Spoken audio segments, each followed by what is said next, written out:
Hello नमस्कार दोस्तों, मैं ऋषभ आपके चैनल एजुकेशन फॉर ऑल में एक बार फिर से आपका स्वागत करता हूं। आज हम लोग बिहार एसआई जो प्रीवियस ईयर का क्वेश्चन हम लोग कर रहे थे उसका मैं अगला पार्ट लेकर के आ गया हूं। 2019 का यह जो है वो द्वितीय पाली का क्वेश्चन है। प्रथम पाली का मैंने जो है वो क्वेश्चन करवा दिया है। अगर आपने उसको नहीं देखा है तो आप जो है मैं उसका डिस्क्रिप्शन में लिंक दे दूंगा प्लेलिस्ट का, आप जो है जा करके देख सकते हैं। चलिए हम लोग जो देरी करते ना हुए क्वेश्चन की शुरुआत करते हैं। पहला जो है वो सुमेलित करना है कि अहमदाबाद मिल हड़ताल जो है वो कब हुआ था, तो 1918 में हुआ था। खेड़ा सत्याग्रह जो है वो कब हुआ था, वो भी 1918 में हुआ था। जलियांवाला बाग जो है 1919 में हुआ था। और चंपारण सत्याग्रह जो है 1917 को हुआ था। तो इस तरह से इसमें जो है आपका आंसर आंसर जो है वो सी और डी दोनों हो जाएगा। क्यों हो जाएगा? क्योंकि अहमदाबाद मिल हड़ताल जो है वो फरवरी 1918 में हुआ था। खेड़ा सत्याग्रह मार्च 1918 में हुआ था। अगर मंथ का नाम दिया रहता तो जो है वो कोई एक ऑप्शन सही होता, लेकिन ऐसा नहीं दिया हुआ है। जलियांवाला बाग 1919 में और चंपारण सत्याग्रह जो है वो 1917 में। और यह भारत में महात्मा गांधी का पहला सत्याग्रह था। कौन था? चंपारण सत्याग्रह, जो कि बिहार में नील की खेती के लिए किया गया था। क्वेश्चन नंबर 2 है कि भारत में दोबारा चीता लाने के लिए राष्ट्रीय बाघ संरक्षण अथॉरिटी निम्नलिखित में से किस देश से चीता लाने की योजना बना रही है? तो वो आपका कहाँ से? नामीबिया। ये जो है वो आपका चीता बनाने की कोशिश कर रहे थे, वो जो है वहाँ पर आ भी गए हैं। कहाँ पर आने वाला था? तो कुन्नो नेशनल पार्क में जो है वो आने वाला था, जो कि आ गया है। क्वेश्चन नंबर 3 है कि भारतीय संविधान के उद्देशिका में न्याय शब्द के निम्नलिखित में से किस रूप में उल्लेखित नहीं है? तो कानूनी रूप में उल्लेखित नहीं है। भारतीय संविधान के उद्देशिका में न्याय शब्द के लिए सामाजिक, आर्थिक एवं राजनीतिक रूप में उल्लेख है, लेकिन कानूनी रूप में उल्लेख नहीं है। क्वेश्चन नंबर 4 है कि भारत के संविधान में निम्नलिखित में से कौन सी याचिका का उल्लेख नहीं है? तो आपका व्याय देश का उल्लेख नहीं है। कौन कौन सा जो है वो याचिका का उल्लेख है? तो बंदी प्रत्यक्षीकरण, परमादेश, प्रतिषेध, उत्प्रेषण और अधिकार परीक्षा, जबकि व्याय देश उल्लेख नहीं है। जो कि रीट जारी होता है सुप्रीम कोर्ट द्वारा 32 के तहत जो है वो रीट जारी कर सकते हैं। क्वेश्चन नंबर 5 है कि विद्युत विभवांतर की एसआई मात्रा क्या है? तो वोल्ट होता है। क्वेश्चन नंबर 6 है कि निम्नलिखित में से कौन सी पर्वत श्रृंखला नेपाल से संबंधित नहीं है? तो आराकानयोमा जो है वो नेपाल से संबंधित नहीं है। ग्रेट हिमालय, महाभारत श्रृंखला और शिवालिक श्रृंखला जो है वो हिमालय से संबंधित है। आरा आराकानयोमा, जिसे आराकान पर्वतमाला या फिर रखाइन पर्वतमाला भी कहते हैं, पश्चिमी म्यांमार के एक पर्वतमाला है जो कि भारत के साथ सीमा निर्धारण करता है। और शेष 3 जो है वो नेपाल से संबंधित है। क्वेश्चन नंबर 7 है कि निम्नलिखित में से कौन सी संसदीय समिति का अध्यक्ष अनिवार्य रूप से सत्ताधारी दल के सदस्यों में से होता है? तो सत्ताधारी दल के सदस्यों में से जो है वो प्रकलन समिति का वो सदस्य होता है। आइए देख लेते हैं उसका व्याख्या कि जो एस्टिमेट कमेटी है, प्रकलन समिति का गठन लोकसभा के सदस्यों में से होता है, जबकि लोक लेखा समिति एवं सार्वजनिक उपक्रम समिति में लोकसभा एवं राज्यसभा सदस्य दोनों होते हैं। इसमें से प्राक्कलन समिति का अध्यक्ष सत्ताधारी दल का सदस्य ही होता है, यानी कि जिस जिस पार्टी का सत्ता रहेगा उसी का सदस्य रहेगा प्राक्कलन समिति में। क्वेश्चन नंबर 8 है कि भारत के उत्तर पूर्व में गार्जी बेलोनिया रेल ट्रैक का उद्घाटन निम्नलिखित में से किस राज्य में किया गया? तो त्रिपुरा राज्य में किया गया। क्वेश्चन नंबर 9 है कि भारतीय संविधान के कौन से अनुच्छेद में मूल कर्तव्यों का उल्लेख किया गया है? तो 51 क में मूल कर्तव्यों का उल्लेख किया गया है। भारतीय संविधान के उल्लिखित मूल कर्तव्य का तत्समय के सोवियत संघ से जो है वो लिया गया है। और यह 42वां संविधान संशोधन 1976 से सरदार स्वर्ण सिंह समिति के कहने पर लिया गया था। क्वेश्चन नंबर 10 है कि निम्नलिखित में से कौन सी अधातु कमरे के ताप पर तरल होती है? तो वो आपका ब्रोमीन है।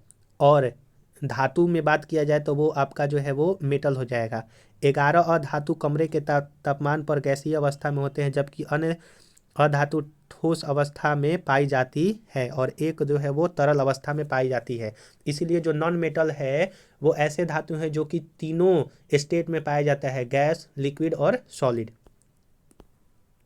क्वेश्चन नंबर 11 है कि भारत ने किसकी सहायता देने के लिए ऑपरेशन समुद्र मैत्री चलाया था? तो समुद्र मैत्री जो है वो इंडोनेशिया के लिए चलाया गया था। आप जो है ऑपरेशन भी सभी जो है याद रखिएगा। 2018 में भूकंप और सुनामी से प्रभावित इंडोनेशिया को ऑपरेशन समुद्र मैत्री जो है वो भारत सरकार ने चलाया था सहायता के लिए। क्वेश्चन नंबर 12 है कि इकाई सतह क्षेत्रफल पर लंबवत लगने वाले बल निम्नलिखित में से परिभाषित करता है दाब को, और दाब का ऐसा यूनिट जो है वो न्यूटन पर मीटर स्क्वायर होता है और यह एक अदिश राशि है। क्वेश्चन नंबर 13 है कि मालविकाग्निमित्रम के लेखक जो है वो कौन है? तो कालिदास है। क्वेश्चन नंबर 14 है कि हाल ही में विश्व बैंक की सहायता से कृषि क्षेत्र का स्मार्ट प्रोजेक्ट भारत के किस राज्य में शुरू किया गया? तो वो आपका महाराष्ट्र राज्य में शुरू किया गया। क्वेश्चन नंबर 15 है कि निम्नलिखित में से किस बीमारी का संबंध निक्षय पोषण योजना से संबंधित है? तो वो आपका टीबी से संबंधित है, ट्यूबरक्लोसिस जिसको कहते हैं। अगला क्वेश्चन है क्वेश्चन नंबर 16 कि हिंद स्वराज के लेखक निम्नलिखित में से कौन से हैं? तो महात्मा गांधी हिंद स्वराज के लेखक हैं। क्वेश्चन नंबर 17 है कि निम्नलिखित सूत्रों में से कौन सा चूना पत्थर का सूत्र है? तो वो चूना पत्थर को निरूपित करता है CaCO3। कैल्शियम कार्बोनेट जो है वो लाइम स्टोन यानी कि चूना पत्थर जो है वो कहा जाता है। क्वेश्चन नंबर 18 है कि भारत में प्रधानमंत्री राष्ट्रपति द्वारा जो है वो नियुक्त किए जाते हैं। संविधान के अनुच्छेद 75 के अनुसार प्रधानमंत्री राष्ट्रपति द्वारा नियुक्त किए जाते हैं, अतः विधिक दृष्टि से विकल्प सी जो है सर्वाधिक उपयुक्त है। परंपरा के अनुसार बहुमत दल द्वारा मनोनीत व्यक्ति या किसी भी दल को स्पष्ट बहुमत न होने पर राष्ट्रपति स्वविवेक से उस व्यक्ति को जिससे के पक्ष में बहुमत की संभावना हो उसे प्रधानमंत्री नियुक्त कर सकते हैं। क्वेश्चन नंबर 19 जो है वो आपका मैथ है, तो आप जो है इसको कर लीजिएगा। क्वेश्चन नंबर 20 भी जो है वो मैथ है। साधारण ब्याज और चक्रवृद्धि ब्याज का जो है अंतर दिया हुआ है, तो उसका जो है वो फॉर्मूला लगा करके 3 वर्ष का निकाल देना है। क्वेश्चन नंबर 21 है कि 66वां सीनियर पुरुष राष्ट्रीय कबड्डी चैंपियनशिप 2019 किसने जीता था? तो वो इंडियन रेलवे ने जीता था। 69 वाला देखिए यहाँ पर दिया है कि 69वां सीनियर राष्ट्रीय कबड्डी चैंपियनशिप 2020 में इंडियन रेलवे ने महाराष्ट्र को हरा करके जीता। क्वेश्चन नंबर 22 है कि सर चार्ल्स वुड का डिस्पैच या वुड प्रेषण भारतीय इतिहास में किस क्षेत्र के में एक मील का पत्थर जो है वो बना था? तो शिक्षा के क्षेत्र में वुड डिस्पैच आया था। सर चार्ल्स वुड का डिस्पैच या वुड प्रेषण भारतीय इतिहास में शिक्षा के क्षेत्र में एक मील का पत्थर था। क्वेश्चन नंबर 23 है कि हीराकुंड बांध जिस नदी पर निर्मित है वह कौन सा है? तो वो महानदी है। हीराकुंड बांध जो है वो उड़ीसा में महानदी पर स्थित है। क्वेश्चन नंबर 24 है कि खमसीन निम्नलिखित में से किस देश की स्थानीय पवन कहलाती है? तो मिस्र देश की स्थानीय पवन को खमसी कहा जाता है। गर्म शुष्क और धूल भरी स्थानीय पवन है जिसे मिस्र स्थानीय पवन को खमसीन कहा जाता है। क्वेश्चन नंबर 25 है कि तारों का टिमटिमाना तारों की रोशनी के वायुमंडल का अपवर्तन के कारण होता है। यानी कि तारों का टिमटिमाना जो है वो वायुमंडल में रिफ्रैक्शन के कारण होता है। पृथ्वी से बहुत दूर होने के कारण तारे प्रकाश बिंदु के स्रोत के प्रतीत होते हैं। तारों से आने वाली प्रकाश की किरणों का पृथ्वी पर पहुंचने में क्रम में वायुमंडल में कई बार असमान तरीकों से अपवर्तन होता है। इससे उनका पथ परिवर्तित लगातार होते रहता है, जिसके कारण तारे की आभासी स्थिति भी बदलती रहती है। चूंकि तारे की आभासी स्थिति बदलती रहती है तथा आँखों में प्रवेश करने वाले प्रकाश की मात्रा झिलमिलाती रहती है, जिसके कारण तारा कभी चमकीला तो कभी धुंधला प्रतीत होता है और तारे हमेशा जो है वो टिमटिमाते प्रतीत होते हैं। क्वेश्चन नंबर 26 है कि निम्नलिखित में से कौन सा कथन सही नहीं है? तो इथेनॉल पानी में घुलनशील नहीं होता है, यह जो है वो गलत कथन है। इथेनॉल कमरे के तापमान पर तरल होता है। इथेनॉल को सामान्यतः एल्कोहल कहते हैं। इथेनॉल टिंचर आयोडीन में भी इस्तेमाल जो है वो किया जाता है। यानी कि तीनों स्टेटमेंट सही है, चौथा वाला गलत है। और इथेनॉल का जो फार्मूला होता है C2H5OH होता है। क्वेश्चन नंबर 27 है कि निम्नलिखित में से कौन सा विषय भारतीय संविधान के अनुसार संघीय सूची में सम्मिलित नहीं है? तो स्थानीय स्वशासन जो है वो संघ के सूची में नहीं है। रक्षा, रेलवे और रिजर्व बैंक ऑफ इंडिया संघ के सूची में है। हमारे जो है वो भारतीय संविधान में 3 सूची का उल्लेख किया गया है, समवर्ती सूची, संघ सूची और राज्य सूची। तो उसमें से संघीय सूची में 97 विषय जो है वो शामिल है। वर्तमान में 100 विषय इसके अंतर्गत जो है वो आ गए हैं। पहले 97 थे, अब 100 आ गए हैं। रक्षा, railway, Reserve Bank of India संघ सूची में आते हैं, जबकि स्थानीय स्वशासन राज्य सूची में आता है। क्वेश्चन नंबर 28 है कि वह उपकरण जो विद्युत धारा उत्पन्न करने के लिए इस्तेमाल किया जाता है वह क्या कहलाता है? जनित्र, यानी कि जनरेटर कहलाता है। यह यांत्रिक ऊर्जा को विद्युत ऊर्जा में बदलता है। क्वेश्चन नंबर 29 है कि ओलिव रिडले सागरीय कछुआ को किस नाम से भी जाना जाता है? तो पैसिफिक रिडले सागरीय कछुए के नाम से भी जाना जाता है। क्वेश्चन नंबर 30 है कि 13वीं ईस्ट एशियाई समिट यानी कि पूर्वी एशियाई सम्मेलन का आयोजन निम्नलिखित में से किस देश में किया गया? तो सिंगापुर में किया गया था। यह भी जो है आपका करंट अफेयर से संबंधित है। 2018 में जो सिंगापुर में हुआ था। 14वां ईस्ट एशिया समिट जो है वो आयोजन नवंबर 2019 में बैंकॉक, थाईलैंड में हुआ। वहीं 16वां 2021 में ब्रुनेई में आयोजित हुआ और 17वां 2022 में कंबोडिया में संपन्न हुआ। तो आप जो है इस पॉइंट को याद रखिएगा। क्वेश्चन नंबर 31 है कि कोई वस्तु यदि स्थिर है या निश्चित वेग से सीधे रेखा पर गति कर रही है, तो यदि उस पर कोई बाह्य बल नहीं लगाया जाए तो वह अपनी प्रारंभिक अवस्था में ही बनी रहती है। यह कथन जो है वो न्यूटन का गति के प्रथम नियम का कथन है। इसको जड़त्व का नियम भी हम लोग कहते हैं, लॉ ऑफ इनर्शिया जिसको कहा जाता है। न्यूटन के प्रथम गति कहता है कि यदि कोई वस्तु विराम अवस्था में है तो वह विराम अवस्था में ही रहेगी, या यदि कोई वस्तु समान चाल से सीधी रेखा में चल रही है तो वह वैसे ही चलती रहेगी जब तक से कोई बाह्य बल उस पर आकर के न लगे। क्वेश्चन नंबर 32 जो है वो मैथ है। क्वेश्चन नंबर 33 भी जो है वो आपका मैथ है, आप जो है इसको देख लीजिएगा। क्वेश्चन नंबर 34 देखते हैं कि मानव शरीर में गुब्बारे नुमा संरचना जिन्हें कहा जाता है श्वसन के दौरान गैसीय आदान प्रदान के लिए सतह प्रदान करती हैं, तो उसको जो है वो एल्वियोलाई जो है वो कहा जाता है। मानव शरीर में गुब्बारे नुमा संरचना जिन्हें जो है वो एल्वियोलाई यानी कि कहा जाता है श्वसन के दौरान गैसीय आदान प्रदान करने में मदद करता है। क्वेश्चन नंबर 35 है कि डिजिटल करेंसी ABER जिसको अबेर निम्नलिखित में से किसके द्वारा लॉन्च किया गया है? तो वो UAE व सऊदी अरब द्वारा लॉन्च किया गया है।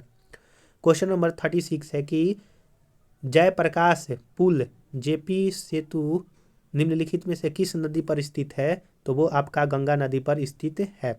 पटना और सोनपुर को जोड़ने वाला जयप्रकाश पुल जो है गंगा नदी पर बनाया गया है।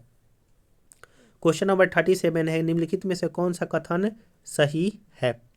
भारत के केंद्रीय मंत्रिमंडल ने इसरो के टेक्निकल लाइट यूनिट ITLU की मॉस्को में स्थापना की मंजूरी दे दी। ITLU में इसरो के आधिकारिक प्रतिनियुक्त होगा। इसरो का गगनयान मानव अंतरिक्ष कार्यक्रम 15 अगस्त 2022 तक पूरा होने का लक्ष्य रखा गया है। तो तीनों यहाँ पर सही है। क्वेश्चन नंबर 38 है कि गुजरात के भुज में विनाशकारी भूकंप की उत्पत्ति किस वर्ष आया था, तो वो आपका 2001 में आया था। 26 जनवरी 2001 में गुजरात के भुज में जो है वो विनाशकारी भूकंप आया था। क्वेश्चन नंबर 39 है कि निम्नलिखित कथनों पर विचार करें। 2018 आईसीसी अंडर 90 क्रिकेट विश्व कप मेजबानी न्यूजीलैंड में हुआ था। दूसरा कथन कर रहे हैं कि 2018 ICC under 19 cricket cup Bharat ने जीता था। 2018 में ICC under 19 cricket cup Australia द्वितीय स्थान पर रहा और 2020 में आईसीसी अंडर 19 क्रिकेट विश्व कप जो है उसका मेजबान इंग्लैंड था। तो इसका आंसर जो है वो हो जाएगा आपका ऑप्शन नंबर बी, यानी कि केवल 1, 2 और 3, यानी कि आपका 2018 में अंडर 19 का मेजबान जो है न्यूजीलैंड था। 2018 में भारत ने जीता था अंडर 19 क्रिकेट और 2018 में 19वीं जो क्रिकेट अंडर 19 क्रिकेट विश्व कप था वो ऑस्ट्रेलिया द्वितीय स्थान पर था। क्वेश्चन नंबर अगला हम लोग देखते हैं 40। भारत में पहली आर्थिक जनगणना कब हुआ था, तो 1977 में पहला बार आर्थिक जनगणना हुआ था। देख लेते हैं, इकोनॉमिक सेंसस 1977 की गई थी। वर्तमान में 2019 में 7वीं आर्थिक गणना किया गया। प्रथम जो आर्थिक गणना हुआ था 1977 में, द्वितीय 1980, तृतीय 1990, चतुर्थ 1998, पाँचवा 2005, छठा 2013 और सातवां जो है वो 2019 में किया गया था। तो 7 बार जो है आपका जो है आर्थिक जनगणना हो गया है। पहला 1977 में और लास्ट वाला 2019 में। 41 है कि 17वें लोकसभा चुनाव कितने चरणों में संपन्न हुआ, तो वो आपका हुआ था 7 चरण में संपन्न हुआ था। क्वेश्चन नंबर 42 है, निम्नलिखित में से कौन मलेशिया का 16वां राज्य बना, तो मलेशिया का 16वां जो है सुल्तान अब्दुल्ला बना। क्वेश्चन नंबर 43 है कि समाचार पत्र रस्त गोफ्तार यानी कि सच बताने वाला का संबंध निम्नलिखित में से किस धर्म सुधार से संबंधित था, तो पारसी। समाचार पत्र जिसको रस्त गोफ्तार यानी कि सच बताने वाला एक एंग्लो गुजराती समाचार पत्र था जो दादा भाई निरोजी द्वारा 1851 ईस्वी में बम्बे से शुरू किया गया था। इस समाचार पत्र का संबंध पारसी धर्म से था। क्वेश्चन नंबर 44 है कि सितंबर 2019 में राजस्थान के नव नियुक्त राज्यपाल जो है वो कौन थे, तो कलराज मिश्र। आप देख रहे हैं कि करंट अफेयर का वेटेज जो है वो बहुत ज़्यादा है। लगभग 20 क्वेश्चन मान लीजिए जो है वो करंट अफेयर से आएगा या फिर इससे ज़्यादा भी हो सकता है। तो करंट अफेयर पर आप जो है वो पूरा ध्यान दीजिएगा। क्वेश्चन नंबर 45 है कि ब्रेड मोल्ड या फिर राइजोपस में जनन होता है, तो बीजाणु गठन द्वारा। क्वेश्चन नंबर 46 है कि अरुण 3 जल परियोजना निम्नलिखित में से किस देश से संबंधित है, तो वो आपका नेपाल देश से संबंधित। अरुण 3 जल परियोजना नेपाल में स्थित है। इस जल विद्युत परियोजना का निर्माण अरुण नदी पर भारत के सहयोग से किया जा रहा है और यह 900 मेगावाट की परियोजना है। क्वेश्चन नंबर 47 है कि भारत के राज्य में हॉर्नबिल फेस्टिवल जो है वो मनाया जाता है, तो नागालैंड में हॉर्नबिल फेस्टिवल जो है वो मनाया जाता है। भारत के नागालैंड में हॉर्नबिल फेस्टिवल का आयोजन किया जाता है। क्वेश्चन नंबर 48 है कि निम्नलिखित में से कौन मानव जीवन के सभी दुखों के नाश के लिए अष्टांगिक मार्ग की सलाह देता है, तो वो गौतम बुद्ध से संबंधित है। 8 उन्होंने जो है वो मार्ग बतलाया था, अगर कोई व्यक्ति इसको पा लेता है तो जीवन में वो जो है वो अच्छी तरह से सफल हो जाए। जैसे सम्यक दृष्टि, सम्यक संकल्प, सम्यक वाक, सम्यक कर्मार्थ, सम्यक आजीव, सम्यक व्यायाम, सम्यक स्मृति और सम्यक समाधि अगर कोई करे तो उसका जीवन जो है वो सफल हो जाएगा। और यह अष्टांगिक मार्ग गौतम बुद्ध ने दिया था। क्वेश्चन नंबर 49 है कि 1931 में इंडियन नेशनल कांग्रेस का अधिवेशन कहाँ आयोजित हुआ था, तो वो आपका कराची में हुआ था और इसमें अध्यक्षता जो है वो सरदार वल्लभ भाई पटेल ने किया था। क्वेश्चन नंबर 50 है, यूनाइटेड किंगडम ने नया सिक्का ब्लैक होल किसके सम्मान में जारी किया, तो वो स्टीफन हॉकिंस के सम्मान में जारी किया था। अगला जो है वो हम 51 से क्वेश्चन जो है वो हम लोग कल करेंगे। आज हम लोगों ने 50 क्वेश्चन देखा। अगर आपको क्वेश्चन जो है वो अच्छा लगा होगा तो इस क्वेश्चन के लिए आप एक लाइक कीजिए, चैनल को सब्सक्राइब नहीं किए तो सब्सक्राइब कीजिए और अपने दोस्तों में शेयर कीजिए। अगर इससे पहले वाला वीडियो आपने नहीं देखा है तो उसका मैं डिस्क्रिप्शन में लिंक दे दूंगा, आप जहाँ जा करके देख सकते हैं। इसके पैरेलल में हिस्ट्री और ज्योग्राफी का भी सीरीज चलाया हूँ, अगर आपने उसको भी नहीं देखा है तो उसका भी मैं डिस्क्रिप्शन में लिंक दे दूंगा, आप जहाँ जा करके देख सकते हैं। अगर कोई बिहार स्पेशल देखना चाहता है तो मैंने उसमें हिस्ट्री और ज्योग्राफी जो है वो करवा दिया है। अगर आपको उसको देखना है तो उसका भी मैं डिस्क्रिप्शन में प्लेलिस्ट का लिंक दे दूंगा, आप जो है जा करके देख सकते हैं। चलिए अब लोग जो है वो अगले वीडियो में मिलेंगे, तब तक के लिए नमस्कार।